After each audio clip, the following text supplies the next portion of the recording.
के साथ जो हुआ चलिए ठीक है, उसने अपनी बातें कह दी, दुआ को भरोसे पे लिया और कभी वो पॉजिटिव लगती है, कभी कभी वो कंफ्यूज हो जाते हैं कि वो करना क्या चाहती है। ये इसलिए मैं कह रहा हूँ कि आगे बताऊंगा मैं स्टोरी। ये अगर सीन ना भी लिखा जाता तो इस कैरेक्टर के साथ जस्टिस कर सकते थे, यानी कि रूमी के साथ वो उसे जा करके सीधे ले आती और वो ऑलरेडी तैयार बैठती तो इतना ज़्यादा कुछ प्रॉब्लम क्रिएट नहीं होता। हाँ ठीक है, अंडरस्टूड में था कि भाई धंधे पे लड़कियां रेडी बैठती हैं। अब नौशरवान जो है जुनैरा को चेक देता है, कितने का पता नहीं, शायद ब्लैंक चेक हो या अच्छे खासे रकम दिए हो, लाखों रुपए, एक मुख्तसर मीटिंग के लिए। क्यों भाई, तुमने तो पता करवा लिया नौशरवान कि भाई इसका कोई कसूर नहीं है, इसके पास अभी वैसे धंधे में ये उतरी नहीं है, इसको ज़बरदस्ती जुनैरा ने अपने धंधे में घसीटा। तुम्हें तो गोली मार देना चाहिए था जुनैरा को। क्यों बोलना चाहती है? अभी तक तो हर सीन में तुमने फ्लैशबैक देखे हैं फराज के, अभी कह रही हो कि मैं माजी को याद नहीं करना चाहती। जहाँ कोई भी कस्टमर आएगा और दुआ मैली हो जाएगी। तो मैं आज उन 5 कमेंट को चुनूंगा और वो आपके साथ शेयर करूंगा। तो आइए सबसे पहला कमेंट लेते हैं।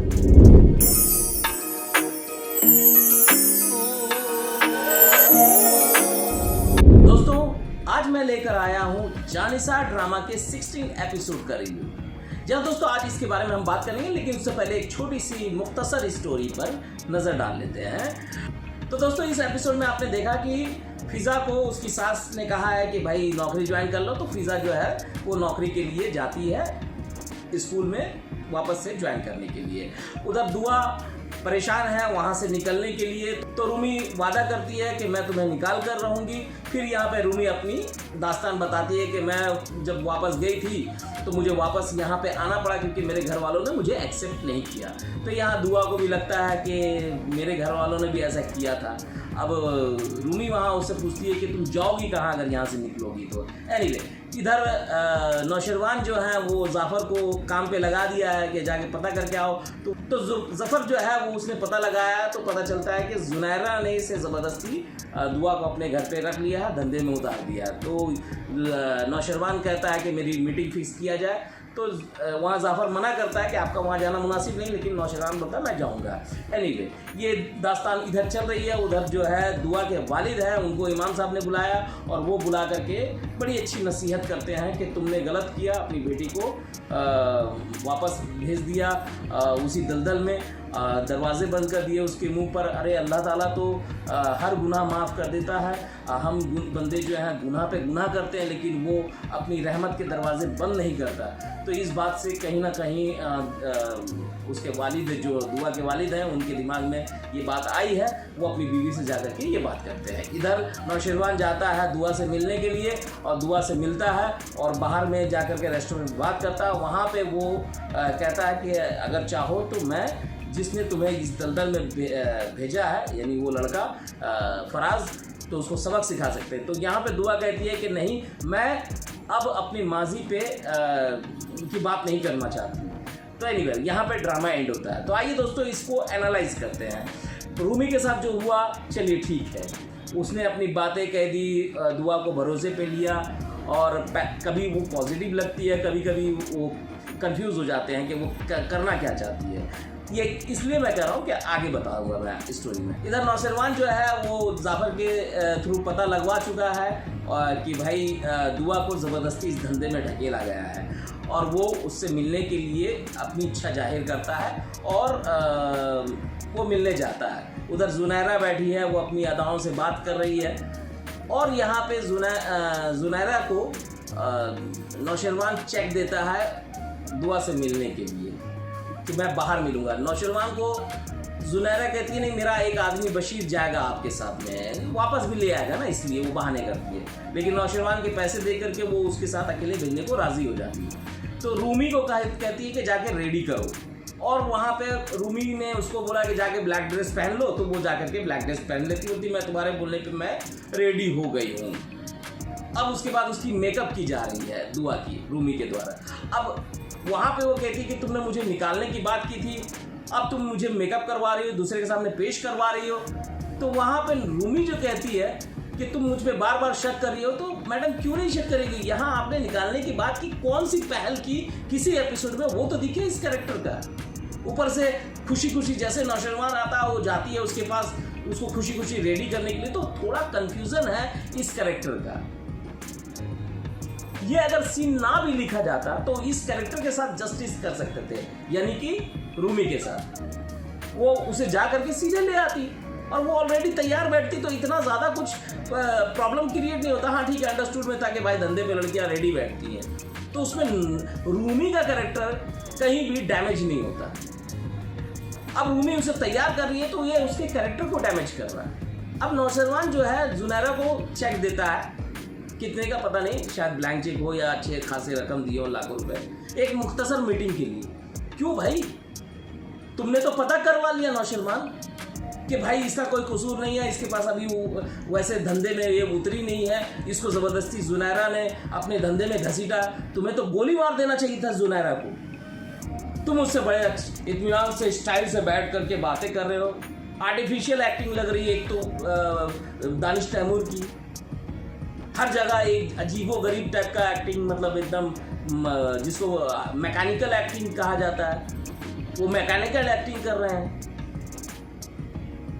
अगर सच में मोहब्बत थी तो उसको मुख्तसर मतलब मीटिंग के लिए क्यों लेके जाते बाहर?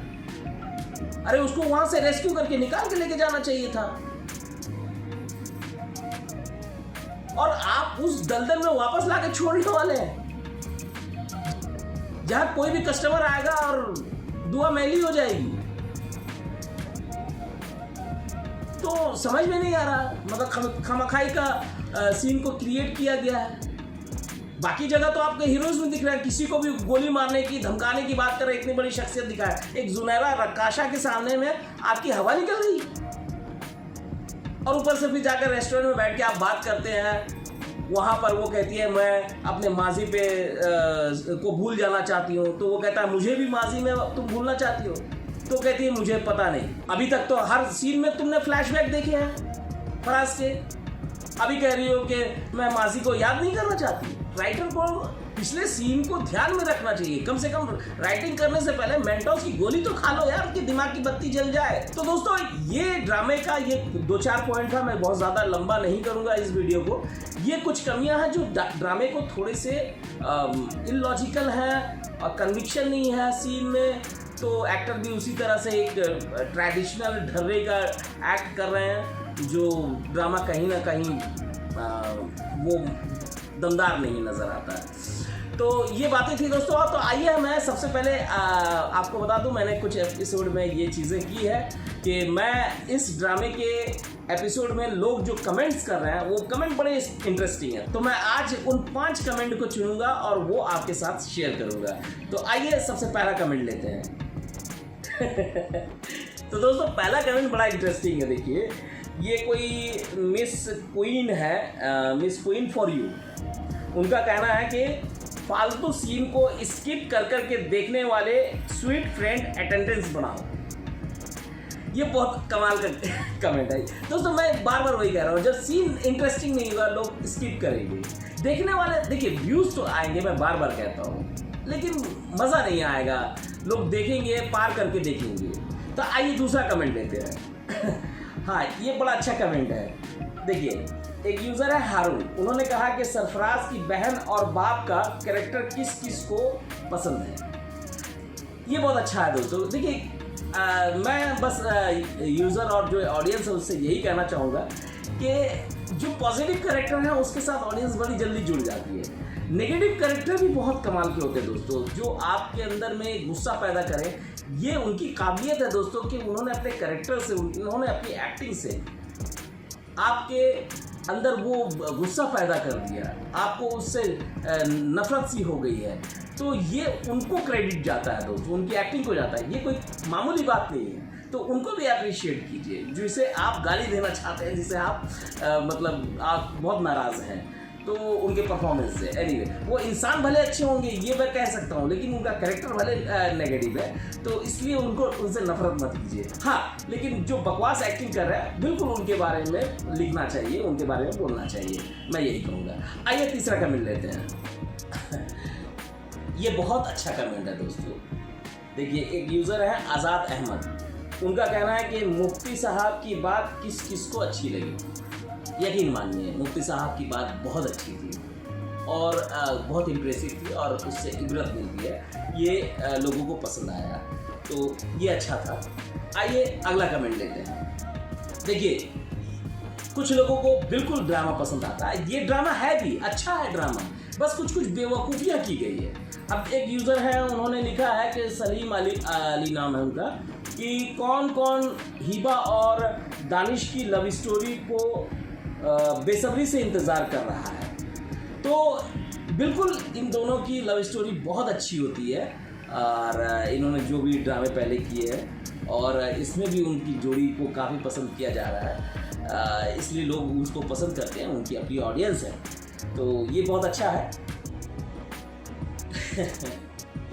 एक यूज़र है राना बिलाल, उनका कहना है कि सरफराज से कौन कौन नफरत करता है। ये आखिरी कमेंट था दोस्तों। देखिए, मैंने पिछले एक कमेंट में कहा कि किसी से नफरत नहीं करना चाहिए। ये अच्छी बात है कि सरफराज ने अपनी एक्टिंग से, यानी कि फराज ने अपनी एक्टिंग से आपके दिल में वो नफ़रत पैदा की, ये उसकी एक्टिंग की खासियत है और उनके टैलेंट का ये कद्र करना चाहिए इंसान को कि उन्होंने इतनी अच्छी एक्टिंग की जिसकी वजह से लोग उनको गालियाँ दे रहे हैं। और जैसे कि बॉलीवुड में प्राण साहब थे, वो उनका कहना था, एक इंटरव्यू में उन्होंने देखा था कि उनको किसी ने जूते फेंक करके मारा, तो वो जूते लेके जाके अपने घर में सजा करके रखे क्योंकि वही उनका सही अवार्ड था। तो यही खासियत होती है नेगेटिव कैरेक्टर की दोस्तों। तो वो अपने किरदार में फराज ने जिस तरह से किया है वो अच्छा है, बस थोड़ी सी कहीं कहीं ज़्यादती कर जा रहा है, मतलब गाड़ी में बैठो, अब पता चला वो ससुर के एक नक्शे कदम पे आ गया, हर चीज़ में चिल्ला रहा है, थोड़ा सा ओवर जा रहा है, तो इन चीज़ों पे गौर करनी चाहिए। तो एनीवे दोस्तों, ये बातें थी इस ड्रामे की, इस एपिसोड की। अब अगले वीडियो में मैं मिलता हूँ एक नए ड्रामे के साथ या एक नए एपिसोड के साथ। तब तक के लिए अलविदा दोस्तों, अपना ख्याल रखिए, लव यू ऑल।